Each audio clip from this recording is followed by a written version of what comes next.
The famous red sofa had hosted countless celebrities over the years. But on this particular evening, it seemed to carry an unusual tension.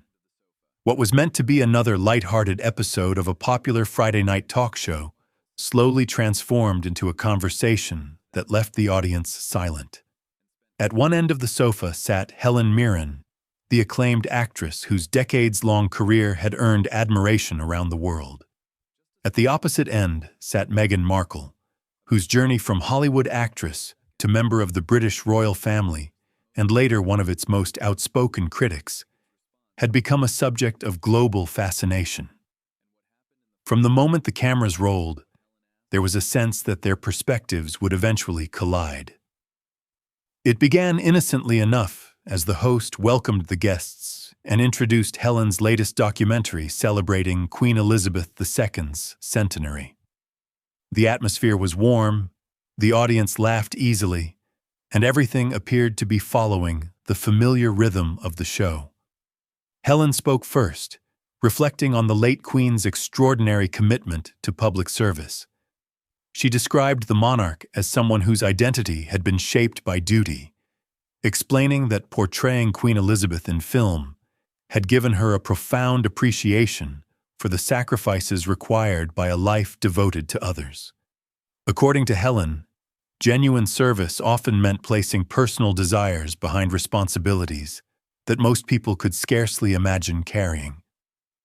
Before the conversation could move on, Meghan quietly offered a different perspective. She suggested that not everyone experienced royal life as a privilege, arguing that some viewed it as deeply restrictive. Her comment immediately changed the mood in the studio. Audience members exchanged curious glances, while the host smiled awkwardly, sensing the discussion was heading somewhere unexpected. Helen turned toward Meghan with calm confidence. Rather than dismissing her remarks, she acknowledged that every experience was unique. However, she explained that years of researching the monarchy had revealed an institution filled with history, complexity, and contradiction rather than simple cruelty. Meghan responded by emphasizing that she had lived inside that world, while Helen had observed it from the outside. Helen nodded respectfully, before making an observation that seemed to capture everyone's attention. Experience, she said, undoubtedly offered valuable insight. But decades spent studying a subject could also provide understanding that should not be dismissed. The host laughed lightly, attempting to ease the growing tension by pointing out that the audience was fortunate to hear both viewpoints side by side. The conversation then shifted in a more challenging direction. Helen politely questioned how Meghan reconciled criticizing the institution while continuing to benefit from the global recognition that came with her royal association. She pointed out that Meghan's title, public profile, and worldwide visibility had all been closely connected to her time within the monarchy. Meghan answered that she had earned her position through her marriage and insisted she had established an independent identity after stepping away from royal duties. Helen listened carefully before responding that many of Meghan's most prominent opportunities, including major media attention and international partnerships, had arrived because the world already knew her as the Duchess of Sussex. The audience grew noticeably quieter as both women held their ground. Neither raised her voice, yet every sentence seemed to carry greater weight than the last. The discussion had evolved from a conversation about history into a broader debate about identity, public responsibility, and legacy. By this point, even the other guests on the sofa had faded into the background. The host carefully prepared to steer the interview forward, aware that the exchange had become the defining moment of the evening. What began as a routine promotional appearance had turned into one of the night's most memorable conversations, leaving viewers eager to see how the discussion would continue. The speaking engagements came because you were a duchess. The media opportunities came because you were a duchess. So let me ask you something simple. If you remove the royal connection, what exactly remains? Graham Norton immediately tried to step in, sensing the temperature in the studio changing. Perhaps we could— No, Helen said calmly. I would genuinely like to hear the answer. The room suddenly became silent. What have you built that exists entirely independently of your royal association? Meghan's expression tightened. Helen continued before she could respond. I've spent 50 years earning recognition through my work. Hundreds of roles. Every award, every honor, every achievement came through decades of performances and professional contributions. Even my title was something that came after a lifetime of work. So I think the question is fair. What have you accomplished that didn't begin with your marriage? Meghan's face flushed. I was successful before Harry. Helen nodded. Yes, you were a working actress. You had a career. But let's also be honest about the sequence of events. You weren't a globally recognized figure appearing on international programs discussing major social issues. That level of worldwide attention came after you became connected to the royal family. I've done meaningful work since then, Meghan replied, mentioning her charitable foundation. Helen didn't look convinced. And what exactly has it accomplished? The question hung heavily over the sofa. I've looked at the public information, Helen continued. There is beautiful language, inspiring statements, and impressive promises.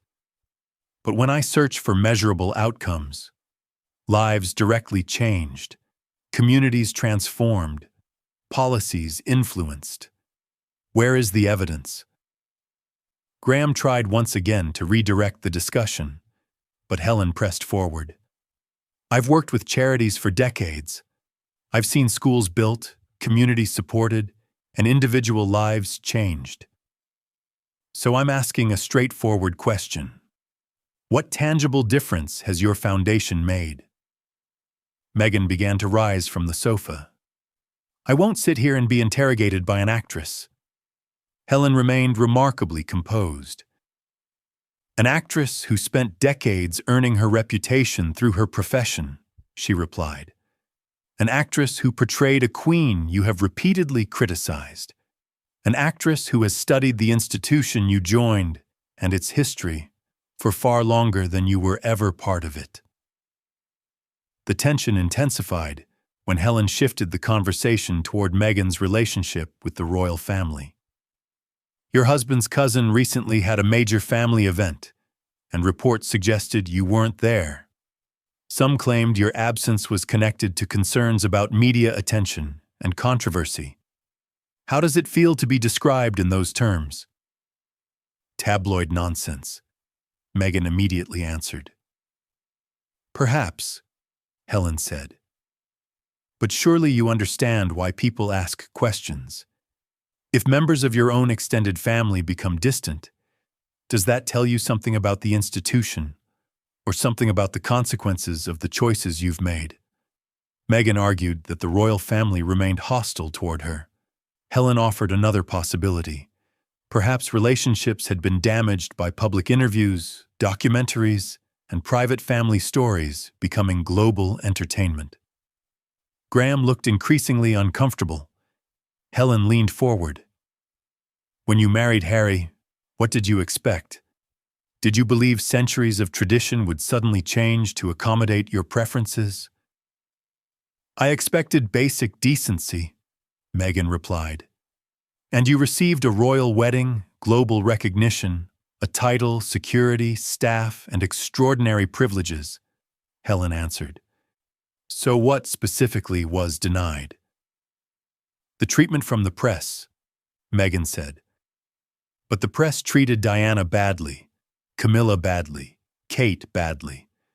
The difference wasn't the existence of negative coverage. The difference was how you responded. Meghan insisted her response was about honesty. Helen's voice hardened. Or perhaps it became commerce. Interviews, documentaries, books, and exclusive deals. You turned personal grievances into a global business model. Meghan looked ready to walk away. You don't understand what I experienced, she said. I understand what you've chosen to show the world, Helen replied. And if you truly want peace, eventually there has to be silence. Wounds cannot heal when every few months another revelation appears. The studio fell completely quiet. Helen leaned closer. So let me ask you one final question. And this time, I want an honest answer. Do you actually believe you're wanted? The question landed harder than anything Helen had asked before. Wanted by the royal family? By the British public? Or even by the American establishment, which hasn't exactly embraced you either? For the first time that evening, Meghan's composure visibly cracked. I'm wanted by millions, she shot back. Millions of people who follow me, support me, and consume my work. Helen's expression remained calm. That's not necessarily the same thing as being wanted. Meghan stared at her. Being watched and being wanted are two different things, Helen continued. Being wanted means being invited. It means being included. It means people notice when you're absent and genuinely miss you. So tell me, who misses you? Who invites you? Who wants you there because of who you are rather than what you can bring to the cameras? Meghan's grip tightened around her purse. My husband, she answered. Your husband, Helen repeated. The same husband who, according to reports, still feels a deep connection to England. The same husband who has spoken about missing his family. The same husband who increasingly appears at certain events without you. Does that prove everything is fine between you? Or does it suggest that there may be strain within the partnership? Meghan abruptly reached for her bag. I will not sit here and be attacked by someone who portrayed my husband's grandmother and now thinks that gives her authority over my life. Helen offered a faint, almost sorrowful smile. I portrayed her because I studied her, because I wanted to understand her, because I respected the responsibility she carried. And through that process, I learned what service actually means. Her voice became firmer. What I see in you is something very different. Not service, but self-promotion. Not sacrifice, but strategy. Not belonging, but performance. Meghan rose from the sofa. This is outrageous. You've joined everyone who wants to tear me down. Helen didn't move. No, I've joined observation. The room went completely silent. What I observe, Helen continued, is someone who entered an institution without fully understanding what it required, left while continuing to benefit from the recognition it provided, and then spent years publicly criticizing the very system that helped create her platform. She paused. That isn't simply victimhood. Some people might call it opportunism. Meghan's eyes narrowed. I sacrificed everything. Helen looked genuinely puzzled. Everything? You exchanged one enormous home for another. You exchanged one staff for another. You exchanged public attention for continued public attention. Your circumstances changed, certainly, but your level of visibility never disappeared. A few members of the audience gasped. Your sacrifice, Helen added, looked remarkably like a change of location with better weather. Graham Norton had stopped trying to intervene. The other guests sat motionless, watching the confrontation unfold. You'll regret this, Meghan said. Helen calmly adjusted her sleeve. I'll regret honesty at 80, After 50 years of work and a lifetime of earned respect? I don't think so. Meghan paused near the exit.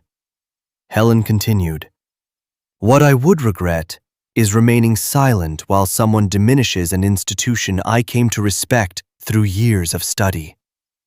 I would regret watching someone claim victimhood from a position of extraordinary privilege and saying nothing." Meghan turned back.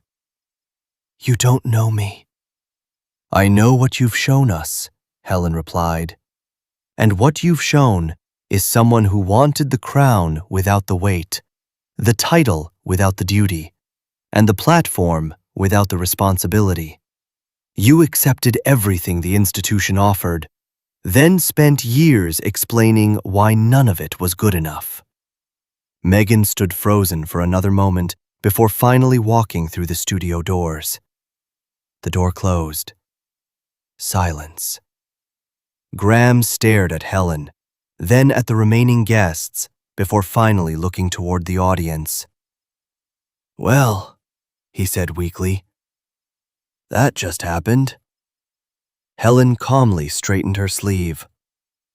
"I apologize for the disruption. I didn't intend to take over the conversation." "You didn't take over," Graham replied. "You clarified it." One of the comedians finally spoke. "I've got absolutely no joke that can follow that." Helen laughed warmly. Comedy after a confrontation like that is difficult. The audience was still buzzing. Helen then turned toward the camera. "I want to say one final thing. I was raised as an anti-monarchist. My parents would probably have been horrified that I ever portrayed a queen. But studying Elizabeth taught me to appreciate something I once dismissed: the extraordinary weight of duty, sacrifice, and quiet endurance." She paused. "Tonight, I witnessed the opposite. Someone who received enormous gifts, recognition, status, opportunity, and a global platform, and then spent years complaining about how those gifts were packaged." Helen looked directly into the camera. "That's not courage. That's ingratitude. And sometimes, someone simply has to say it." The studio remained silent. My grandmother watched the Queen every Christmas, Helen said. She would have been glad that someone stood up for her. I imagine millions of grandmothers would feel the same. For Helen, the moment wasn't simply about Meghan. It was about the people who had spent their lives admiring Queen Elizabeth II. People who saw something meaningful in her dedication and felt powerless as her legacy was repeatedly criticized. "Those are the people I was thinking about," Helen explained. "The people who respected the Queen, who believed her life represented something worth preserving, and who watched her family come under constant attack without knowing how to respond. I responded for them." The episode aired that evening without any major edits. The network left the confrontation intact, and within hours, clips from the red sofa began circulating across social media. One particular sequence dominated the conversation. Strip away the royal connection, and what remains? An actress who earned her title through decades of work, not through marriage. Actions have consequences. Publicly sharing private family matters can damage relationships. You turned your grievances into a highly profitable business. Do you believe you're actually wanted anywhere? And perhaps the line that generated the biggest reaction: "Your sacrifice looks remarkably like a change of scenery with better weather." The clips spread rapidly, sparking heated debate among viewers. Soon, Meghan's representatives issued a statement accusing the program of being a coordinated ambush. According to the statement, the appearance had been designed to embarrass Meghan rather than provide a genuine conversation, and it suggested that Helen's position reflected obvious institutional loyalties. The response from Helen's representatives was brief but pointed. "Coordinated? I spoke spontaneously, based on decades of study and observation.